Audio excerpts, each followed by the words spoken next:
Hey everyone, and welcome back to another episode of Fortifying Your Faith.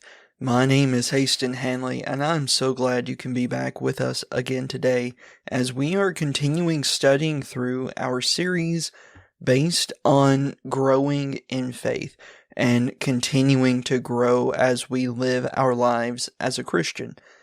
So far this season, we have covered 2 Peter chapter 1, verses 5 through 7, which says, "And beside this, giving all diligence, add to your faith virtue, virtue knowledge, knowledge temperance, temperance or self-control, patience, patience godliness, godliness brotherly kindness, and brotherly kindness charity." And so after that, we have moved into the fruit of the Spirit to see what our lives ought to be producing, what our lives ought to be showing as Christians. And so we've been using these verses as kind of a guideline, as kind of a jumping off point for our lives and how we are really to live. And the fruit of the Spirit, just as a refresher, Galatians 5:22 and 23, "But the fruit of the Spirit is love, joy, peace, long-suffering or patience, gentleness, kindness, goodness, faith or faithfulness, meekness or gentleness, temperance," once again, self-control. It says, "Against such there is no law."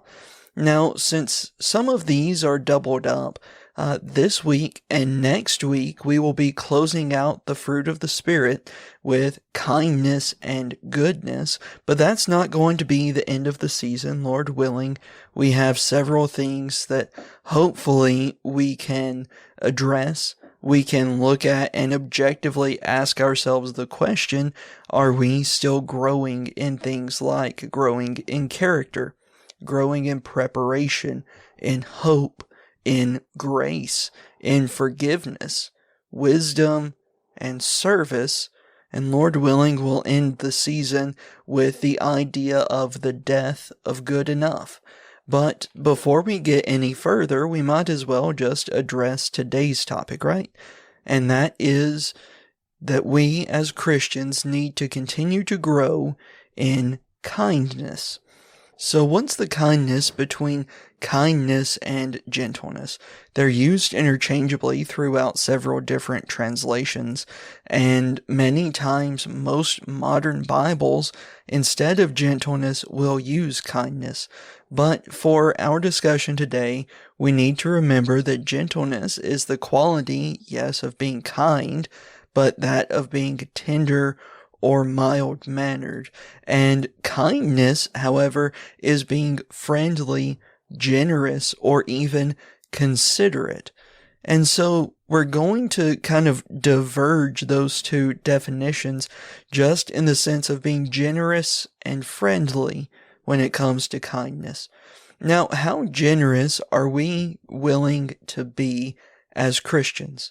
How kind are we willing to be to those who need kindness?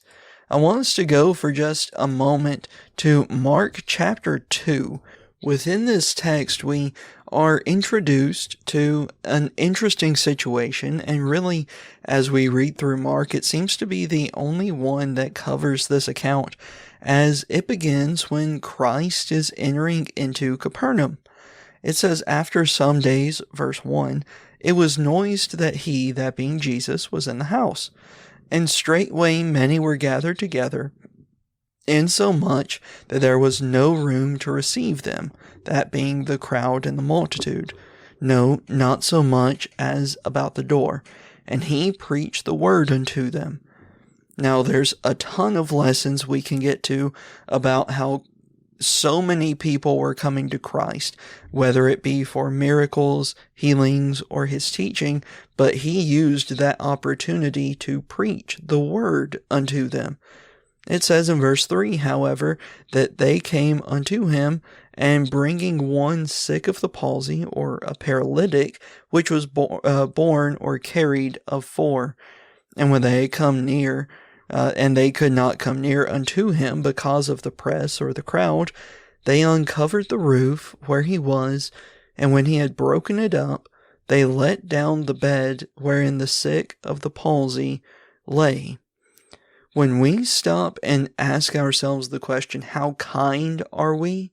This is the kind of generosity I'm talking about. Are we that generous with our time, with our effort, with those who truly and really need help? Are we that kind?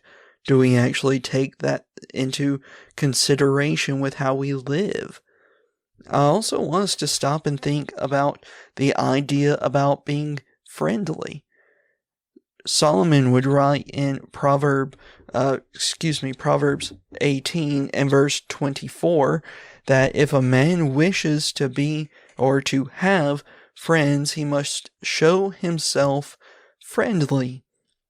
That is, if we wish to be friends with those around us, if we wish to be that shining light and that example to those around us who need the gospel, that means we have to be friendly. We have to be kind. We have to grow and show kindness within our lives.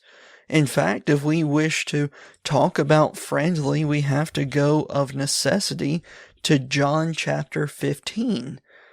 Christ would say, "Greater love has no man than this, that a man lay down his life for his friends. You are my friends if you do whatsoever I command you," Christ said. So to grow in kindness and to grow in friendliness needs to be one and the same, and yet we cannot be followers of God, we cannot be followers of Christ without being friends with Christ, which means we must of necessity grow in that same kindness that Christ showed. Stop and imagine what Christ's ministry would have looked like without him being generous, without him being friendly, and even that third definition, without him being considerate. Christ was all of those things, and we see that throughout the scriptures. So if we are seeking to live our life as one who wishes to be called a Christian, who wishes to live as our example Christ lived, then we have to grow in kindness. Now, next week, Lord willing, as I mentioned a few minutes ago, we will study growing in goodness. And I know these three topics, gentleness, kindness, and goodness, are very similar, but we'll approach goodness in a different way again. But until next week, let's continue to study and let's continue to grow so that we can all fortify our faith.